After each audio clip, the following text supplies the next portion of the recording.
ईश्वर आपको पवित्र आत्मा की भरपूरी के विषय में कह रहा है, वो क्रिश्चियन लोगों को शराब से दूर करने के लिए बोल रहा है। मोस्टली क्रिश्चियन लोग की बाइबल में लिखा है कि तू अपने पेट के लिए थोड़ा थोड़ा दाखरस काम में लाया कर। अरे वो होम्योपैथी दवाई की बात कर रहा है। होम्योपैथी दवाई में भी शराब होती है।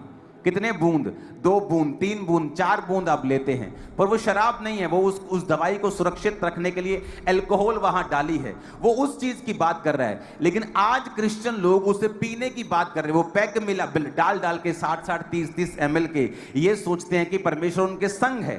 वचन स्पेशल कहता है कि जब भी पवित्र आत्मा की भरपूरी की बात हुई है, दूतों ने कहा है कि तू वो कोई भी दाखरस और मदिरा नहीं पिएगा।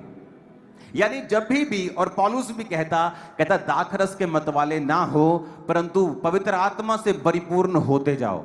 पुराने टाइम में किसी किसी के ऊपर पवित्र आत्मा उतरता था। किसी किसी को परमेश्वर दाखरस और मदिरा से दूर रहने की अनुमति देता था और बोलता था कि दूर रहे, इसे आज्ञा देता था। नए नियम में उल्टा हो चुका है। परमेश्वर ने कहा मैं अपना आत्मा सब मनुष्यों के ऊपर उंडेलूंगा।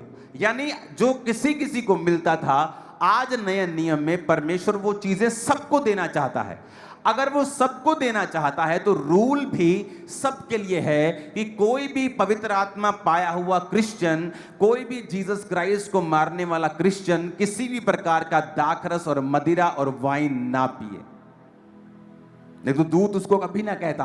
अगर ये बुरी चीज नहीं थी तो स्वर्गदूत कभी ना कहता कि वो प्रभु के सामने महान होगा 15 आयत में, और दाखरस और मदिरा कभी ना पिएगा।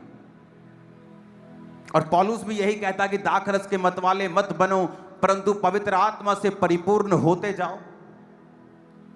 क्योंकि दाखरस वही करता है, आपकी स्पिरिट को हिलाता है, जो पवित्र आत्मा अपनी ताकत से करना चाहता है। वो दलेरी जो पवित्र आत्मा आपको देना चाहता है, वो आनंद जो पवित्र आत्मा आपको देना चाहता है, वो थोड़े समय के लिए आप शराब से हासिल कर लेते हैं और फिर वो व्यक्ति कभी भी पवित्र आत्मा से परिपूर्ण नहीं होते हैं।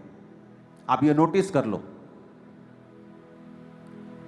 जब दुनिया परमेश्वर ने प्रॉब्लम फ्री कर दी, सब दुनिया को मार के खत्म कर दिया और नूह और उसके 3 बेटे और 3 बहुएं और उसकी पत्नी बचाई गई, तो प्रॉब्लम कहां से शुरू हुई थी? उसी शराब के कारण। नूह शराबी हुआ, शराब पी के नंगा हो गया। उसके एक बेटे ने उसको नंगा अपनी आंखों से देखा और उसे निहारा और वो श्रापित हो गया।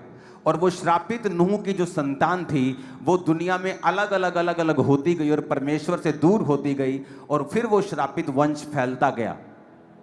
कहां से शुरू हुआ? शराब से।